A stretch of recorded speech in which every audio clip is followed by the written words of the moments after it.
We're here this morning at the West Star Ranch with 2012 Ellensburg Rodeo Hall of Fame inductee Trevor Brazile. Trevor is agreed to conduct this oral history for the Ellensburg Rodeo Hall of Fame. Trevor, would you state your full name, birth date, and place of birth? Trevor Jim Brazile, 11/16/76, Amarillo, Texas. Amarillo, Texas. Tell us a little bit about your folks, your family, some of their ancestry. Well, all my family was from Amarillo, or immediate family. My dad's family had moved there from Arkansas, and my mom's family had grown up in that area. As far as family members, my mom and dad and grandma and grandpa from my mom's side were really instrumental in getting me started. My grandpa always would be at sales or somewhere, if he knew I was fixing to step up from one of my ponies to a different horse. He was always looking for me horses and something that we could start that had the kind of right kind of potential for whatever stage in my development I was at. What was your grandpa's business?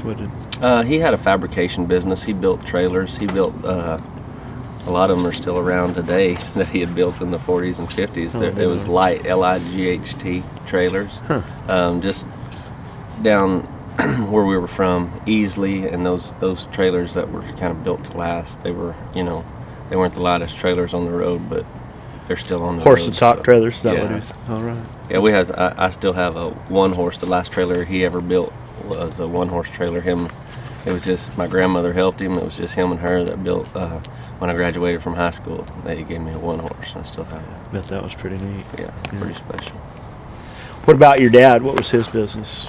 My dad managed a feedlot there in Groover, Texas, about an hour and a half north of Amarillo, kind of by Guymon, Oklahoma, where more people are familiar, where they have that rodeo. Okay. I ran a feedlot there, and we had an arena, and I remember growing up as a kid, I'd be 5 or 6 years old, and if I didn't get up, they had to get up early to get stuff done around a feedlot. If anybody's been around one, they know. And if they forgot to wake me up, when they left the house at 5, boy, I remember getting mad because I could help them doctor the sick pen, which they were the only ones that were slow enough to where I could get my rope on them. But you bristled up. Yeah, I've always enjoyed, taking care of cattle and being on horses. That people talk about your work ethic, and it sounds like that started at an early age in terms of your family's way of doing things. And yes, sir. I think it started, my dad never let me just go rodeo to have fun. It was kind of, he started it off as a goal-oriented, I don't know if I would say business, but real goal-oriented. They were having 5 and 6 year old play days, all the time. And, okay. But I never went. He just told me until I was ready, because he traveled around and steer roped. He steer roped here at Ellensburg, Walla Walla. Yeah. Made the national finals in the steer roping, but he always had a job and just did it on the side. And even when he was making the finals, he always had a job. And he would come back from wherever he had traveled and said, "Man, those kids up there in Oklahoma, they're roping really good," And then he'd come back from Wyoming and say the same. And so, man, he just had me out there on the dummy, just so when he left to go somewhere, that he was going to tell me, man, when he came back, they weren't roping as good as I was. Good for you. And so when I went to my first junior rodeo at 11, he had me ready for all these giants, so to say. And but I'm glad, because I think I would have been a lot more complacent had I not started with that and seen the results of it. Because my first junior rodeo, it was a series of 12, and I wish I could keep the same stats now, but I never broke a barrier and I never missed. Scored good. Yeah. Broke good. and I think I've more than tripled the field. But it's one of those things. I think if you grew up in that environment and knew that you were comfortable just being a little bit better than whatever was around you, I can get a lot more complacent. So I do like the way that his strategy, so to say. What did you compete in any other sports as a young person? Oh, we played basketball, ran track, Okay. but nothing got in the way of rodeoing. Sure. Yeah. I can't remember. Was high school rodeo a part of your program? Yeah, Okay. we went to high school rodeo, college rodeo. Yeah. Okay. Now, were you pro rodeoing while you were going to the college rodeos? Or? Yes, sir. My first year, I graduated in '95, and that year, I started team roping or heeling for Rube Woolsey. My first year of college, I just had my permit, but I got to go to the winter rodeos up into Tucson with him while I was still doing college rodeoing, and I just kind of did it, here and there, while I was in college. And then after I graduated from Vernon Regional Junior College, I went to West Texas A&M, and at the end of that year is the first year that I made the national finals with J.P. Wickett and heeling, and so kind of started my NFR birth role, if you will. And so your first appearance at the national finals was as a healer. Yeah. So I was a junior in college, and I told my mom, I said, I got to go to the finals this year. I said, but first time I don't make the finals, I'll finish school. So well, let's to see. this point, I've escaped my senior year, but never know. My next question was, have you earned a degree yet? It No, sounds like you're working I haven't on it. yet. I haven't yet, but I do stuff, fundraisers for the college and stuff, and I'm going to end up just going ahead and getting it online, doing whatever I have to do just to have it. Yeah. Huh. What? Side note: I'm a high school teacher and a person of your accomplishments. What do you see the value in a college education or an education in general? I mean, I just doesn't sound like you have to go to college to. Well, I mean, that was a tough deal. I don't. It's really important to me just because it was always important to my family. Got it. And I, seek counseling through my rodeo coach / math professor. He had a doctorate, and at the time, he roped, and I asked him. I said, "What do I do here?" And he said, "Man." At the time, he said, "I went to school for 10 years, and you're making more money than I am right now." So he goes, "It's hard for me to give you advice." But he goes, "You're getting to live a dream." And he said, "As long as you keep things in perspective and know that there is a window, what you can do with a college education is till, for forever." And relatively speaking, and rodeo has a small window. He goes, but I mean, he goes, not very many people get to live their dream, and it's I get to do, what I love to do and make a living at it. So I have no regrets, but I also don't want to forget the things that were important to me and my family before we started this either. Absolutely. What you made mention of your dad, Jim Brazile, coming up to Ellensburg and competing. What do you remember time frame wise? That would have been the mid '80s, early '80s, probably. Yeah, mid '80s. Okay. And did he just compete in the steer roping here, or was he in the calf roping? Pendleton, some of them he would enter the calf roping.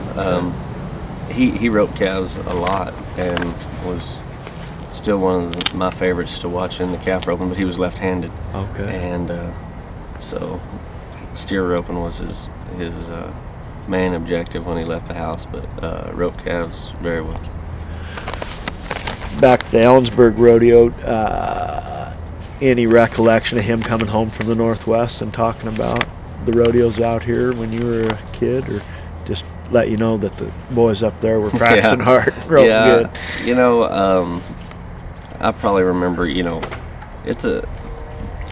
made reference to it when I got inducted, but I mean, it's a big deal. The whole Northwest run You know, we put a lot of good rodeos together. Ellensburg being one of the biggest feathers in the cap to come up here, and it's just being from up here, you kind of just involved in it and don't realize. But I mean, like anybody down there, if you've rodeoed good enough to make it, you know, to where you can keep going through the Northwest run, you know, I mean, this is where NFR appearances and world championships are decided right here in the fall, you know, in the Northwest. So it's huge in the big picture as far as qualifying to Las Vegas or world championship races. But then again, just to be able to come up here and be around the history of it all, and to know, to come home and say, you know, I was there at the Ellensburg Rodeo, I was there, you know, at these big rodeos, telling them what it was really like. Well, yeah, I mean, you made reference to taking it for granted growing up here, and competed as a Columbia River Circuit cowboy, and I'd come home and growing up I thought every rodeo was like that, you know, and it just isn't the case. And I mean, the fans, they're super here, you know. Sometimes in Texas there's so many venues, so much competition for the fans down there that I think looking forward to this one time of the year and all the Northwest run, man, the fans are incredible, but especially at Ellensburg, you know, that's what I tell people at home. I said the community, they're great. I said, but the fans, they turn out and they make the Ellensburg Rodeo, you know. You get it on a Sunday afternoon, don't they? Yeah. What, speaking of the Columbia River Circuit, what regional cowboys do you respect or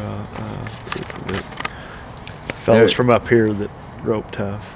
Oh, from this circuit? Yeah. Oh, yeah. man, there's a lot of guys. I mean, used to, man, it was Texas, Oklahoma, and over the last 10 years, man, there's been a lot of great competition from here. I mean, just like team roping, you know, up here in this circuit, you got Brady and Riley, the young guys who've made the national finals several times themselves, and just Russell Cardozo's top 15. Up here Russell is a threat in any event. Yeah. You know, a great timed event cowboy. It doesn't matter from, you know, what event you're in. Mike Beers, you know, he's been a legend up here for a long time. Brad Goodrich, NFR qualifier. I mean, y'all are well represented, and I hate to leave anybody out because I don't look at it as different circuits anymore. Okay. You know, I mean, it's just, it doesn't matter where they live. Those top guys will get your money. Yeah, as a calf roper, you think Texas, Oklahoma, team roper, kind of California, Arizona at one time, but now like you can rope. Yeah.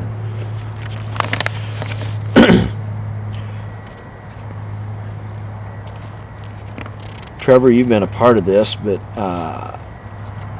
rodeo, certainly in my lifetime, has become much more professionalized and commercialized. But during your career, what have you seen the changes, or what changes do you?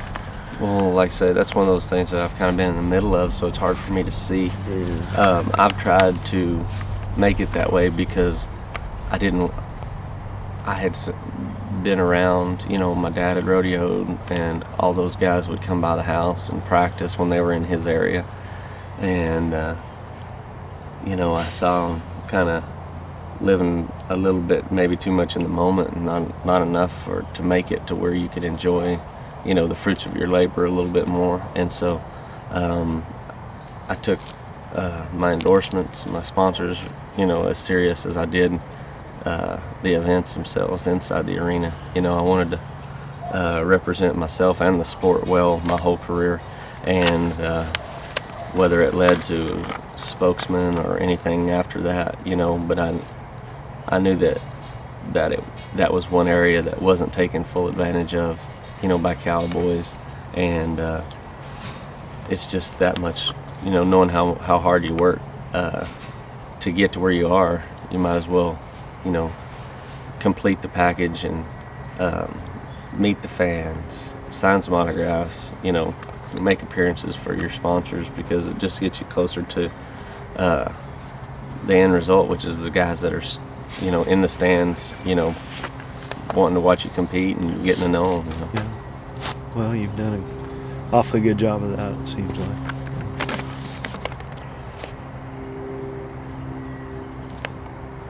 Trevor, let's wrap it up with any good old Ellensburg rodeo stories, or what do you? I mean, you've complimented the rodeo. Do you? Well, and I don't mean it to sound bad but I go to so many rodeos that I don't get to watch a lot of them. Sure. I do 2 events at some, 3 at the others. My wife barrel races at some. This is one of those rodeos to where I stay around, and when I'm not roping, I want to finish it out. I want to watch it. Sure. I want to, whether it be the cow milking, because a lot of the contestants will stay around and enter the cow milking, and it's just it makes for great watching conversation pieces for the rest of the year when somebody gets mucked out in the cow milking. But I just the whole environment and the atmosphere here at Ellensburg just makes you want to stay and have fun. It's just it's a great rodeo, great community. I can't say that I have this many places to come and hang out at any other town we go to. I mean, the people just open their arms. Scott and Joe Rep have been great to put on great ropings and just take the cowboys in around here and whatever they need. We're taking kids fishing. There's just so much to do, and the community enables you to do it once you get here, so it makes it great. Been doing these interviews for the last several years, and that's a staple of what interviewees say. I mean, just the welcoming attitude of the people around here, and it hasn't been just recently. It's not the Joe and Scott Rapp are just an extension of this attitude. Where are you going fishing tomorrow? I don't know. Scott's got somewhere good. Yeah. Right on. Yeah, we I forget his friend's name. We go, and he's got a stock pond over here, and we get to the kids. It was a bunch of kids there last year from just out here and throwing catching some trout, and just I went fly fishing on Yakima. Went here one year. Okay. Passed on the opportunity to get some felt bottom shoes because I thought I was way too athletic to need felt bottom shoes to later find out that I wasn't. But, Got it. Yeah, it was good. Well, we were on our way home from the barrel race last night. I told my wife I was going to come out here this morning. And, she wanted to know. She says, after the banquet the other night, Nip, is Trevor Brazile really as good a guy as everybody says? I says, Jode, I don't know, but I've spent about 3 or 4 texts and a couple of conversations, and you sure have been a Don't tell them any different anyway. Well, I mean, just you don't have prima donna. Let me rephrase that. People at the top of their game don't always act like as respectful as you do, and we appreciate that. Well, I appreciate that. Well, yeah, speaking of my wife running barrels, it's, me and her joke, we made the busiest rig in rodeo, which we're just one running rig trying to do 3 events anyway, trying to do what I've done for this long, and then we're adding an event with the barrel racing, which she's done real well this year. She was going to season a horse, and her goal was to get qualified for the Calgary Stampede and try to do a little more next year. And so I think she reached all those goals, but she did good seasoning that horse.